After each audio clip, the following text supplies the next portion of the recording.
So, hello there, and welcome back to another Night of the Movies podcast. I'm Spy Knight, and in these podcasts, I love talking all things movies and TV, and whatever I want, whenever I want. And in today's podcast, I am reviewing the new Netflix film, The Thursday Murder Club. So, let's get into it, shall we? The Thursday Murder Club is based on a novel with the same name by Richard Osman. Richard Osman, who you may know from the likes of Pointless. I best know him from his podcast that he does with Marina Hyde called The Rest is Entertainment. About 2 times, maybe 3 times a week, I listen to that podcast. And Richard Osman has mentioned that this film is coming out quite a bit on his podcast over the past good few months. He's been mentioning that there's been a film adaptation in the works of his famous novel for quite a bit of time now, and it is finally here. This film is based on the book The Thursday Murder Club by Richard Osman, and this film is directed by Chris Columbus. Now, if you don't know who Chris Columbus is by name, he has directed such notable films as the first 2 Harry Potter movies, Harry Potter and the Philosopher's Stone and Harry Potter and the Chamber of Secrets. He also directed Mrs. Doubtfire, and he directed the first 2 Home Alone films as well, which I'm sure people will be watching in the forthcoming months to weeks when everything starts to get a bit wetter and colder at this time of the year. Yes, Chris Columbus has directed quite a few movies in his time. Some other famous movies that I'm forgetting off the top of my head right now. But yeah, Chris Columbus has been about in the film business for a while. He even worked on Gremlins back in the day. I'm pretty sure he came up with the story for Gremlins, if I'm not mistaken. So Chris Columbus is quite a prolific filmmaker. However, I cannot think of a good film he has made in quite a bit of time. Not sure when Mrs. Doubtfire came out, but I think the last good film he made was probably with Harry Potter and the Chamber of Secrets, which was in 2002. So I wasn't getting particularly excited when I heard his name was attached to this project. And also, I wasn't particularly excited when I heard his name was attached to the project either, because I've never really been a big fan of Chris Columbus as a filmmaker. I think he's a fine filmmaker, I don't think he's a bad filmmaker, but his films are very playful. You know, they are aimed at a family audience, and you can tell when you watch those films. You know, you can tell that the first 2 Harry Potter movies, the first 2 Home Alone films, and Mrs. Doubtfire are aimed at family audiences. And that's kind of the charm of those films.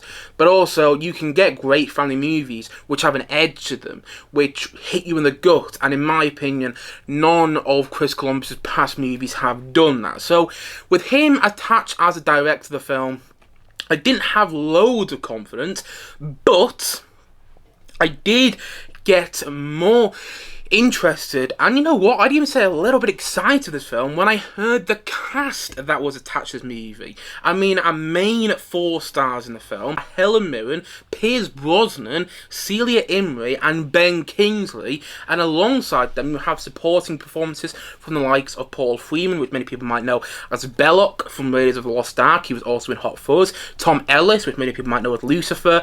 I actually know him from way back when he was in Miranda. You also have Daniel Mays, who you might have seen in quite a few stuff, and you have Naomi Aki, who's this rising star in quite a lot right now, alongside David Tennant. Yes, David Tennant is in this film too, and so is Richard E. Grant. You have this great British cast for this film, and with that cast, I got very, very interested. And although I haven't read the book, surprise, surprise, because I don't really read books in general, I really should start to, but although I haven't read the book that this film is based on, I was still looking forward to it. I'm a fan of Richard Osman. I've become more of a fan of him I've become more of a fan of him recently because of the podcast he does with Marina Hyde called The Rest is Entertainment, and I really liked the cast, and I thought the trailer to this film looked wonderful, and I was just hoping to have a good, you know, sort of enjoyable, fun time watching this film. I wasn't expecting a masterpiece by any means, especially when Chris Columbus is attached as a director. I was just hoping for a good Sunday afternoon kind of film. So that was what I was hoping for. Those are my hopes when I sat down to watch the film earlier today. And the Google plot synopsis for this film goes as follows.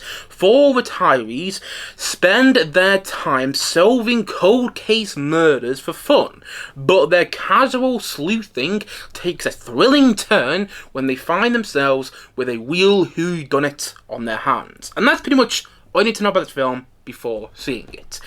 And honestly, I enjoyed this film. I thought it was good. It was actually better than I thought it was going to be. The film's been receiving some, lukewarm reviews over the past week, on the past couple of days since it premiered, and honestly, I can kind of see why. But at the same time, this is a Sunday afternoon kind of movie, and it's a Sunday afternoon kind of film that I like watching. Granted, I didn't watch it on a Sunday afternoon. I actually watched it on Thursday afternoon. I watched the Thursday Murder Club on a Thursday afternoon, but you get the point I'm making. This is a Sunday afternoon kind of film, which you could watch with your grandparents, your parents, you could watch as a family, and I think everybody will get something out of it. It isn't anything spectacular. It didn't hit me in the gut emotionally. The film does have a good heart, and there are some emotional scenes in the film, but they didn't hit me as much as I wanted them to, and the film gets a bit messy towards the end, and mushy as well. There were a couple of parts where I was like, oh yeah, okay, you could have cut down on the mushiness here. And the film, I would have liked the film to have more of a style to it, because it is a whodunit, and in my opinion, the best whodunit movies. I'm not a big fan of whodunit films in general, but I do like some whodunit films quite a lot. I mean, over the past, however many years now it's been since the first Knives Out, I really enjoyed the Knives Out films because they've had this sort of style to them. They've had this edge to them, and I'm particularly looking forward to the third Knives Out film, which is coming out later this year. And, I was hoping that maybe this film would have that sort of flavour of Knives Out, had that sort of edge to it, that sort of style, and it didn't really have that, so I do think the film could have been better directed. It's not terribly directed. The direction is perfectly fine. It's the direction is adequate. It does the job it needs to, but I just think it could have had more of a style to it in order for it to stand out, and there are parts of the film which just don't work. And I'm not by any means saying it's a great film. I'm not. I probably won't remember much about it in about a week's time. Actually, that sounds a bit mean. No, I probably won't remember much about it in about a couple of months' time. But the thing is, whilst it was on, I was smiling and I was enjoying myself. And I got into the narrative. I got into the mystery of the film. I didn't guess who the murderer was straight away. I didn't guess the twist straight away. I did guess in about halfway through the film, but it kept me guessing up to that point. I thought, okay, there's a couple of culprits here, it could be, and I haven't quite narrowed it down. And I like it when a murder mystery, keeps you on your feet, keeps you guessing. And I think this film manages to do that particularly well. And I also think it helps that you have a great cast when it comes to this film. Honestly, if you didn't have the cast that you have in this movie, then I don't think it would work. But the fact is, you do have this cast. You do have the likes of Helen Mirren, who I think is an Oscar winner, if I'm not mistaken. I'm pretty sure she is. And you have Ben Kingsley, who definitely is an Oscar winner, alongside Pierce Brosnan and Celia Imrie as the main 4 stars of this film. Now, I will say, Pierce Brosnan is not the best in this movie. He's not the best actor, but I enjoyed watching him so much. I loved how he just threw himself into this role. Pierce Brosnan, everybody kind of knows him as Bond, but I love when he plays against that role, when he plays against the Bond type, and he does so here, and I think it works really well. Pierce Brosnan, he doesn't give a great performance in this film, but I enjoyed watching him so much. Celia Imrie is wonderful in this film. She's got this kind of playful nature to her performance. Helen Mirren has got this great essence to her performance. You totally believe her in the role she's playing, and I'm not going to go into spoilers in case people haven't seen the film yet, but when you find out what she used to do as a job, it just adds to her character, and it makes the character more believable, and I think that comes from Helen Mirren's performance. Hopefully you understand what I'm saying there. I'm not sure how much I'm making sense, because My sleeping pattern is all over the place right now, so I'm not on top form. But yeah, Hellman was great in the film. Ben Kingsley, I didn't love his performance in the film, but it kind of worked with the character was going for at the same time. I think he was probably the least likable of the main four, in my opinion, in this film, but I still thought he was wonderful. And you have all these other actors in this film, like you have David Tennant in there. Yes, the 10th Doctor, still my favourite Doctor Who.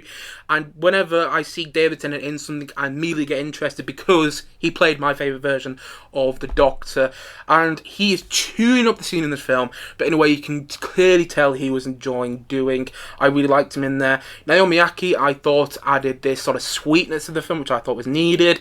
Alongside Celia Imrie, she also does that as well. Daniel Mays is wonderful in the film. I would have liked to see more Richard E. Grant.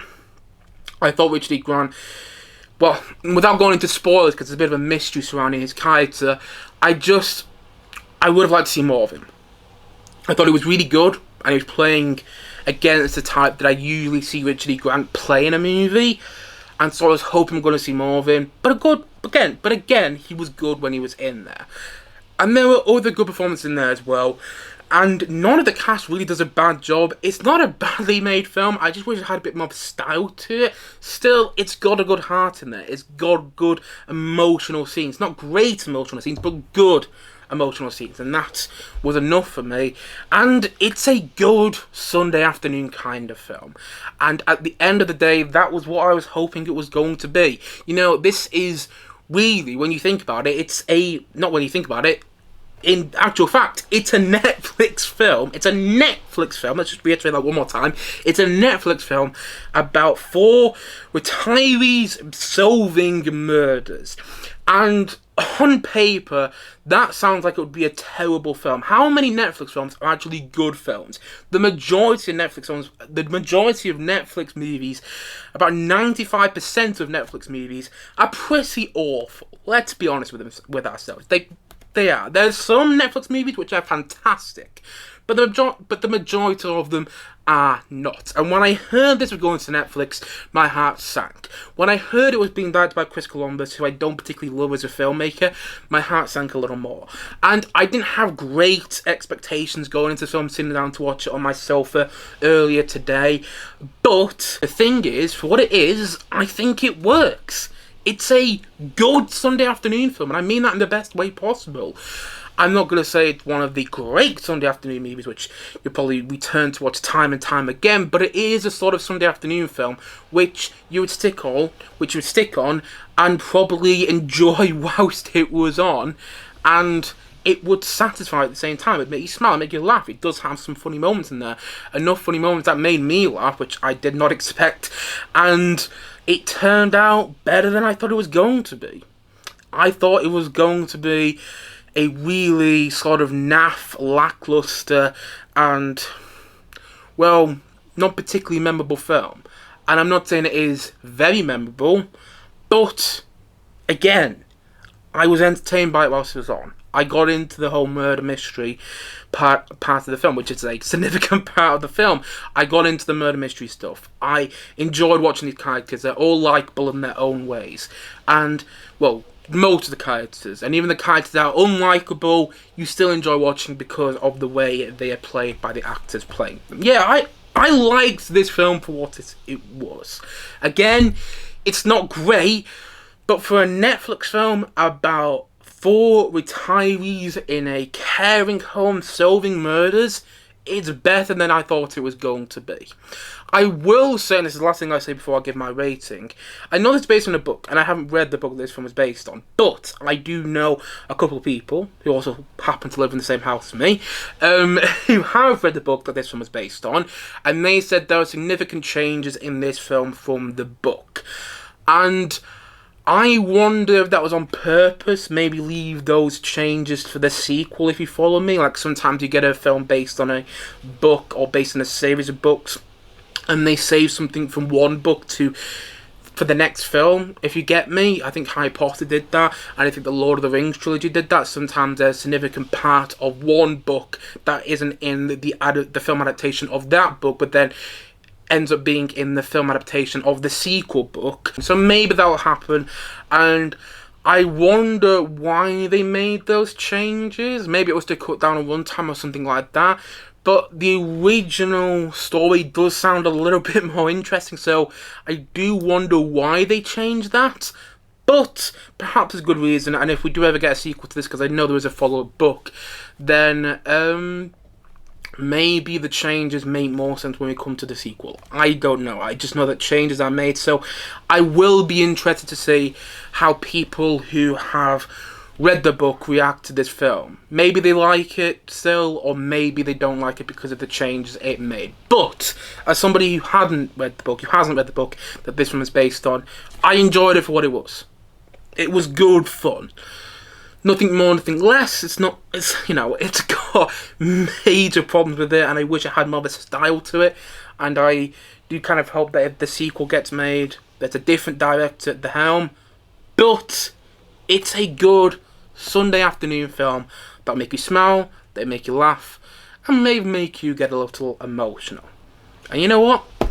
That's what it needed to do for me in order to work. And so, all in all, I'm going to say that the Thursday Murder Club, I'm going to say that I'm going to give it a 6.5 out of 10. That sounds like a harsh rating, but the reality is there are a lot of problems with this film. And I'm not saying it's a great movie. I've said it quite a few times in this review today, but it worked for what it was.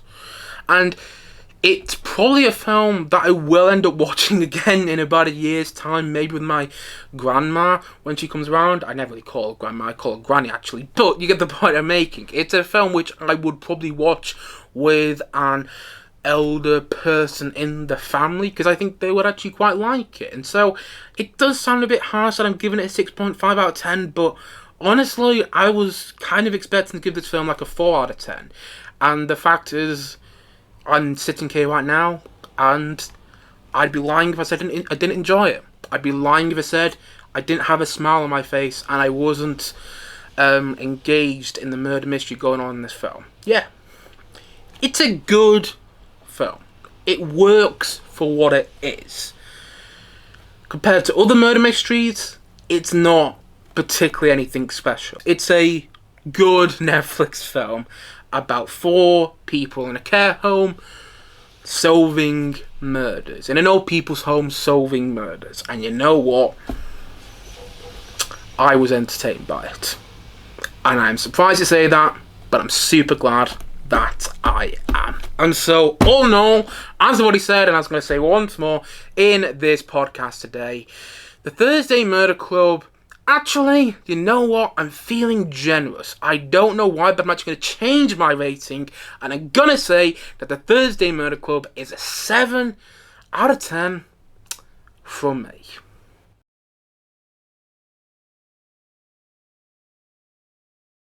Anyway guys, that's it for today's podcast. Just a quick little note here, the reason I changed my rating is because the more I spoke about this film, the more I actually realised that I did enjoy it more than just giving it a 6.5 out of 10. So that's why I gave it a 7 out of 10.